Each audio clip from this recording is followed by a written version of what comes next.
ನಾನು KCA member. ನಾನು ಚಿಕ್ಕ ಹುಡುಗ ಇದ್ದಾಗ ನಮ್ಮ ನಾಗರಾಜ್ ಅವರು ನನಗೆ ಮೆಂಬರ್ಶಿಪ್ ಕೊಟ್ಟರು. ಬರೀ 2,700 ರೂಪಾಯಿಗೆ ಚೆಕ್ ಕೊಟ್ಟರು. ಅವ್ರ ಮಗ ನಾನಿಬ್ಬರು ಜೊತೆ ಓದ್ತಿದ್ದು.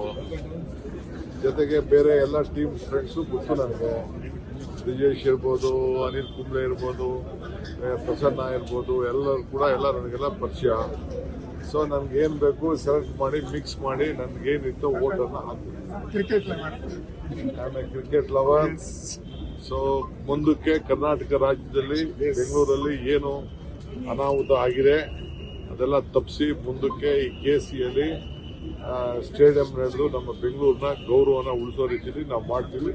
ಬಟ್ ವಿತ್ ಸರಿಯಾದ ರೀತಿಯಲ್ಲಿ ಕಾನೂನು ಚೌಕಟ್ಟಿನಲ್ಲಿ ಸ್ವಲ್ಪ ಈ ಕ್ರೌಡ್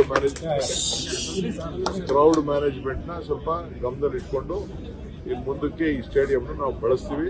ಇದ್ರ ಜೊತೆಗೆ ಆಲ್ಟರ್ನೇಟಿವ್ ಸ್ಟೇಡಿಯಂ ಕೂಡ ದೊಡ್ಡ ಸ್ಟೇಡಿಯಂನ ಮಾಡ್ತೀವಿ. ಮುಂದಕ್ಕೆ ನಾವು ಯಾವ IPL ಶಿಫ್ಟ್ ಆಗಿಬಿಡಲ್ಲ, ಇಲ್ಲೇ ನಡೆಸಿಸ್ತೀವಿ. ಇದು ಕರ್ನಾಟಕ ರಾಜ್ಯದ ಬೆಂಗಳೂರಿನ ಗೌರವ. ಇದನ್ನ ನಾವು ಅದು ಆಯ್ತು, ಏನೇನಿದೆ ಅದಕ್ಕೆಲ್ಲ ಮುಂದಕ್ಕೆ ಅವಕಾಶ ಕೊಡ್ತೀವಿ.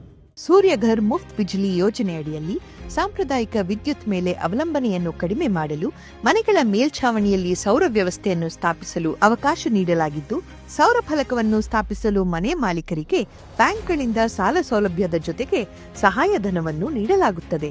ಸೌರ ಫಲಕಗಳನ್ನು ಸ್ಥಾಪಿಸಲು 30,000ದಿಂದ 78,000ದವರೆಗೆ ಸಹಾಯಧನ ನೀಡಲಾಗುತ್ತದೆ. ಹಿಂದೆ ಸೂರ್ಯಘರ್ ಮುಫ್ತ್ ಬಿಜ್ಲಿ ಯೋಜನೆಯಡಿ ನೋಂದಾಯಿಸಿಕೊಳ್ಳಿ.